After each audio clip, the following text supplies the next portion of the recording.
আপনার মেয়ে নিশ্চয়ই এখন বাড়িতে নেই, তাই না? হ্যাঁ, কিন্তু তুমি কি করে জানলে? আমি জানি, কারণ ও এখানেই আছে, আমাদের গ্রামেই আছে। আমার বোনের বিয়ে, আর তাই আজ সকালবেলা আমি আমার মাকে নিয়ে আর গ্রামের কিছু আত্মীয় স্বজনকে নিয়ে জল সইতে গেছিলাম। আর সেখানে একজন পেশাদার খুনিকে দিয়ে জলে ডুবিয়ে আমাকে মারার চেষ্টা করেছে।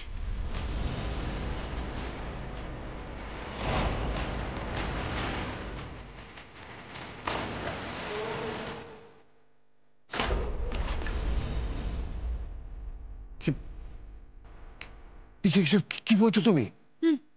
ঠিকই বলছি। আর এখন সেই পেশাদার খুনিটি হাসপাতালে আছে, পুলিশের হেফাজতে।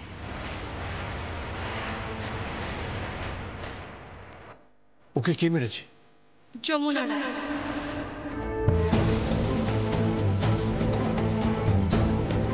আমি মেরেছি। আমাকে কেউ স্পর্শ করতে পারবে না যতক্ষণ আমার স্বামী আমার পাশে আছে। কাকাবাবু, আর যাকে বলে দেবেন, শুধুমাত্র এই জন্মে নয়, আগামী 6টা জন্মে সঙ্গীত রায় আমার পাশেই থাকবে। আমার স্বামী হিসেবে ওকে বুঝিয়ে দেবেন, আর ওকে বলে দেবেন ও যেন এরকম ভুল আর দ্বিতীয়বার না করে। যদি আবারও আমাকে মারার চেষ্টা করে তাহলে তার ফল কিন্তু খুব খারাপ হবে। আমিও ক্লান্ত, ক্ষমা করতে করতে আমারও পিঠ দেওয়ালে ঠেকে গেছে। আর নয় কাকাবাবু, আর নয়, ওকে আটকান। আর হ্যাঁ, এটা আমার উপদেশ নয়, এটা আপনার কাছে আমার বিনীত অনুরোধ। ওকে সামলান।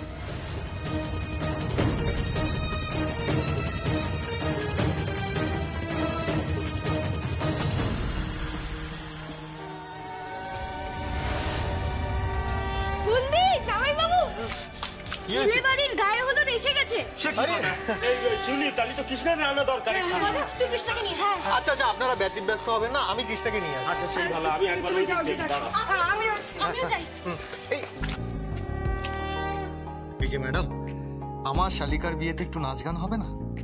না না না, নাচ গান হবে না। আরে একটু হয়ে যাক না। না বলছি না।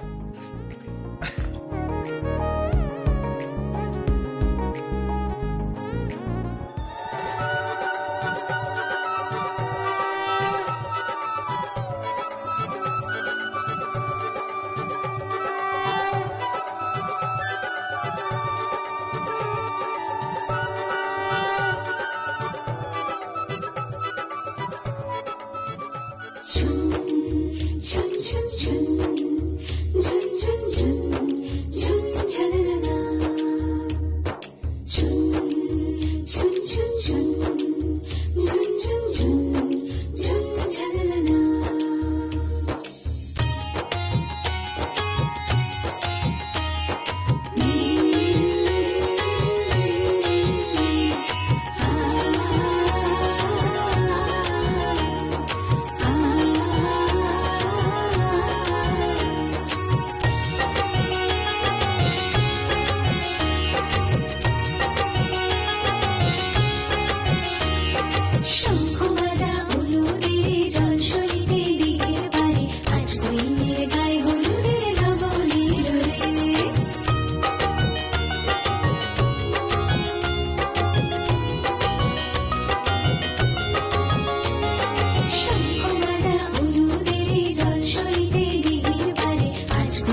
সাক্ষী রেখে শিখে দেই সিঁদুর যদি দম মন্ত্রে বাঁধে বর আর বধূ হলুদের রং বদলায় লাল সিঁদুরে শঙ্খ বাজা হলুদের জল সইতে দিঘির পারে আজ কইনের গায়ে হলুদের লবণ এলো রে আজ কইনের গায়ে হলুদের লবণ এলো রে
লক্ষ্মী শোনা, গীত গীত আমার কথাটা শোনো। হ্যাঁ, তোমার মতো মেয়ে হয় না, কিন্তু তুমি তুমি আমার কথাটা শোনো।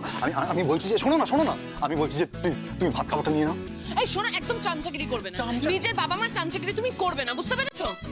ওনারা অনেক বড় অন্যায় করেছেন, বিয়ের মণ্ডপ থেকে নাকি পাত্রকে তুলে নিয়ে যাচ্ছিল। কেন এই শহরে কি পাত্রের অভাব পড়েছে? শোনো বেশ, আমার পেছনে না এক ছেলে এরকম ঘুরে বেড়ায়, বুঝতে পেরেছো? আমি কেদার রায়, আমি গিফট রায়। আমি বুঝতে পেরেছি তুমি হলে পৃথিবীর শ্রেষ্ঠ পাত্রী, তুমি হলে পৃথিবীর শ্রেষ্ঠ নারী, তুমি হলে পৃথিবীর। এই চুপ করো। থাক, আমাকে বাটার লাগাতে হবে না, কারণ আমাকে বাটার লাগিয়ে কোনো লাভ নেই। এই না না, আমি বাটার লাগাচ্ছি না, তুমি আমার কথা শোনো, তুমি ভাত কাপড়টা নিয়ে নাও, কেন ঝামেলা করছো? কি? এই শোনো, আমি কোনো ঝামেলা করিনি। আমি পরিষ্কার করে একটা কথা বলেছি, যমুনা বৌদি এলে আমার ভাত কাপড় হবে, নয়তো আমি ভাত কাপড় নেব না। আরে কি মুশকিল, সখী তো তোমার ভাত কাপড়ের দায়িত্ব নেবে না, ভাত কাপড়ের দায়িত্ব তো নেবো আমি। হ্যাঁ, সেই জন্যই তো আমি যমুনা বৌদিকে সাক্ষী রাখতে চাইছি, কারণ তোমার দায়িত্ব নেওয়ার উপরে আমার কোনো ভরসা নেই বে। মানে? মানে তোমার বাবা মা যে কোনো সময় আমাকে বলতে পারে গেট আউট। মানে মানে বলতেই পারে ওনারা যে বন নিয়ে চললাম, তখন। এই শোনো না, বলছি যে যা হওয়ার তো হয়ে গেছে, এরকম করে না লক্ষ্মী সোনা।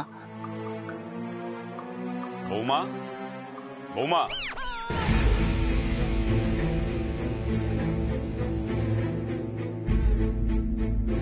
বলুন। রান্না বান্না হয়ে গেছে, এবার ভাত কাপড়ের অনুষ্ঠানটা হবে। কিন্তু ভাত কাপড়ের অনুষ্ঠান হবে না। কেন? কারণ যমুনা বৌদি এখানে আসবে। কি ব্যাপার বলো তো বৌমা, তুমি সব ব্যাপারে যমুনাকে ডাকো কেন? কারণ আপনারা তার সঙ্গে অন্যায় করেছেন, আর যা যা অন্যায় করেছেন সেই সকল অন্যায় প্রায়শ্চিত্ত আপনাদের করতেই হবে। যমুনা বৌদিকে ছোট করে, উঁচু নিচু ভেদাভেদ করে তাকে এত অপমান করেছেন যে সে বাড়ি ছাড়তে বাধ্য হয়েছে। সে বাড়ি ছেড়ে চলে গেছে। আর বিশ্বাস করুন, মানুষকে যে অপমান করতে নেই, এটা আমি যমুনা বৌদির থেকেই শিখেছি। তাই আপনাদের আত্মীয় স্বজন যারা যারা রয়েছেন, তাদের সকলের সামনে যেভাবে ঠাকির মেয়ে বলে যমুনা বৌদিকে বাড়ি থেকে তাড়িয়ে দিয়েছিলেন, সে ওই ভাত কাপড়ে উপস্থিত থাকবে। তার ছায়ায় থেকেই, তার শুভ হাতেই আমি আমার সমস্ত শুভ অনুষ্ঠানগুলো সম্পন্ন করব। গীত, গীত তুমি তুমি সম্পূর্ণ টম্বর বলছো? বাবা দেখো, মানে মানে তুমি তুমি কি সুন্দর বাংলা বলছো। তুমি জানো, এই সুন্দর বাংলা বলা আমাকে আমার যমুনা বৌদি শিখিয়েছে। আমি ওকে এত পড়া নিয়ে খোঁটা দিতাম না, জানো এখন ভাইয়ার কাছে ও পড়তে পড়তে গড়গড় করে ইংলিশ বলছে। আর ও আমাকে বাংলা পড়িয়েছে। সখী, সখী তোমায় বাংলা পড়িয়েছে? হ্যাঁ, যমুনা বৌদি আমাকে বাংলা পড়িয়েছে যাতে আমি সুন্দর করে বাংলা বলতে পারি, বাংলা শিখতে পারি। এই শোনো, এসব এখন থাক। হ্যাঁ, তুমি এক্ষুনি যমুনা বৌদিকে ফোন করো আর ওকে এখানে নিয়ে আসার ব্যবস্থা করো। That's it. বৌমা, এটা কিন্তু তুমি ঠিক করছো না। ঠিক আছে, আমার কোনো অসুবিধা নেই। তাহলে আমি ভাত কাপড়ে সাঁতারের পোশাক, আই মিন সুইমিং কস্টিউম পরবো। হ্যাঁ, সুইমিং কস্টিউম? হ্যাঁ, আর সাথে ওই ধরুন চাইনিজ, থাই, ইটালিয়ান এই সমস্ত খাবার আনিয়ে নেবো। এসব দিয়ে কি হবে বৌমা? আর নর্মাল একটা জিন্স ক্রপ টপ, আর সাথে চেরু কাবাব। এসব কি বলছো তুমি বৌমা? ভাত আর কাপড় দুটোই থাকবে না। হ্যাঁ, বেদ, কিরে তুই দাঁড়িয়ে আছিস কেন? ফোনটা কর। কি পাগলামি আরম্ভ করেছে কে জানে। সব আত্মীয় স্বজন এসে গেছে, বৌমা আবার কি করছে কে জানে। কিরে তুই দাঁড়িয়ে আছিস কেন? ফোনটা কর শিগগিরই। উফ, যত সব। বাবা বলছিলাম যে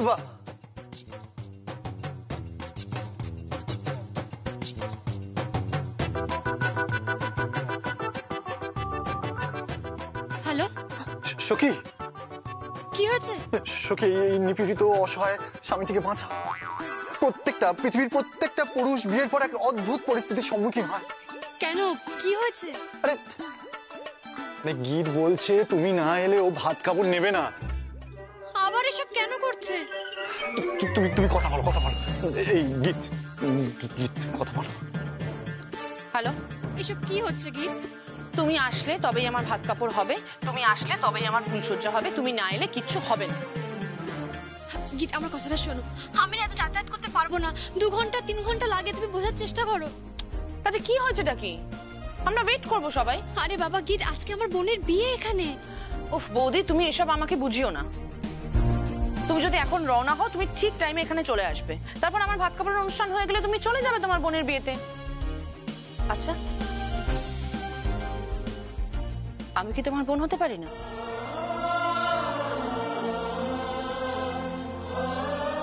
গীত, তোমার নিজের বোন হলে তুমি না করতে পারতে? না গীত, তা নয়, আমার কথাটা একটু শোনো। আমি তোমার কোনো কথা শুনবো না যমুনা বৌদি। দেখো, তুমি তুমি সবসময় চেয়েছো যাতে আমি শ্বশুর বাড়িতে সুখে থাকি, তাহলে আমার সুখের সময় তুমি কেন থাকবে না একটু বলবে? গীত, ভাত কাপড় তো স্বামী দেয়। জানি তো। তাহলে আমাকে কেন রাখছো গীত? ওনারা পছন্দ করবেন না। জানি তো, আর ঠিক সেই কারণেই আমি তোমাকে এখানে বারবার ডাকছি। যমুনা বৌদি, তোমাকে পছন্দ না করার মতন তো কোনো কারণ নেই। তোমার মতন বউ তো বাড়ির অহংকার, বাড়ির গর্ব, কিন্তু তাও তোমাকে ওনারা সবার সামনে ছোট করেছে, অপমান করেছে, কিন্তু তুমি কিন্তু মুখ ফুটে একটা কথাও বলনি বৌদি। তুমি কিন্তু পুরো চুপ ছিলে। তাই তোমাকে এখানে আসতেই হবে। আর নয়তো তুমি তো জানো, আমি আমার বাবার, আমার মায়ের, আমি তোমাদের 3 জনের দিব্যি দিয়ে বলছি যমুনা বৌদি, আমার ভাত কাপড় কিন্তু হবে না। গীত, গীত শোনো গীত। কি হয়েছে? বাবা, যেমন আপনার বাবা ঠিক তেমন আপনার বোন। কেন? দুজনেই একেবারে গোয়ার গোবিন্দ। মানে একজনকে সিধে করতে গিয়ে না আমার জীবনটা একেবারে কয়লা হয়ে যাচ্ছে। আরে কি হয়েছে সেটা তো বলবে। এখন গীত বায়না ধরেছে আমি না গেলে নাকি ভাত কাপড় নেবে না। আরে বাবা, এ তো আমার অহংকার। মানে আমার পরিবারের সকলে তোমাকে এত ভালোবাসে। আর ভালোবাসা বলবেন না, এখান থেকে আবার ওখানে যাবো, ওখান থেকে আবার এখানে আসবো, মানে কোথায় যাব? বল দিদি, তুই আমাকে কখন সাজাবি? এদিকে, আমি তোকে খুব সুন্দর করে সাজাবো। তুই কি রে, তুই তো এখনো ভেজা পোশাকে দাঁড়িয়ে আছিস। জাগি চেঞ্জ করে নে, আমি এক জায়গায় যেতে হবে আমাকে, আমি যাবো আর আসবো। কেন যেতে হয় বাবা, আমার কলকাতায় যেতে হবে। কলকাতা? কেন এখন আবার কলকাতা যাবি কেন? যেতে হবে বাবা, ওখানে যে আমার ননদটি। আচ্ছা, আমি কি তোমার বোন হতে পারি না? তোমার নিজের বোন হলে তুমি না করতে পারতে? থুরি, আমার এক বোন আছে ওখানে, আর সেই বোনের পাশে তো আমাকে থাকতেই হবে, তাই না বাবা? তাই তুই একদম চিন্তা করিস না, আমি যাবো আর আসবো। বাবা তুমি একদম ভেবো না, আমি এসে ওকে সাজিয়ে দেবো। সাবধানে যাও, সাবধানে যাও। ছোট করতে বাবু চলুন। হ্যাঁ, ফোনটা দাও।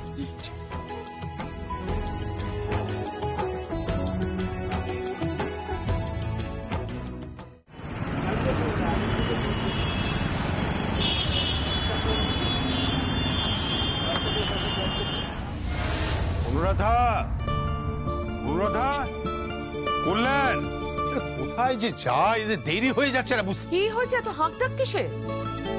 হাঁকডাক মানে তুমি এখনো রেডি হওনি? তুমি যাবে না? কোথায় যাবো? আর তুমি বা কোথায় বেরোচ্ছ? চাপ বাবা, এখন বলে কোথায় বেরোচ্ছ? ওরে বাবারে, গীতের ভাত কাপড়ে যেতে হবে না নাকি? কি হলো? তোমার দাদার কথা শোনো। কি বলছো? তোমার দাদা নাকি এখন গীতের শ্বশুর বাড়িতে গীতের ভাত কাপড়ের অনুষ্ঠানে যাবে। কি বলছো? হ্যাঁ, তুমি ভাত কাপড় হাসছো কেন? হাসছো কেন বলো? কেন আমি কি ভাত কাপড়ে যেতে পারি না নাকি? যেতে পারো, আমরা সেই কারণে হাসছি না, কিন্তু আরে বলে আর বললেন, আমার একটা কথা বলো, তোমার দাদাকে কখনো দেখেছো কোনো ভাত কাপড়ের অনুষ্ঠানে যেতে? হ্যাঁ, আই মিন রিসেন্টলি। আমি তো দেখিনি, সেই কারণে তো অবাক হয়ে যাচ্ছি। কোন দাদা? আপনার বড় ছেলে এখন গীতের শ্বশুর বাড়িতে গীতের ভাত কাপড়ের অনুষ্ঠানে যাবে। আপনি শুধু মানজাটা দেখুন। ভাবতে পারছো?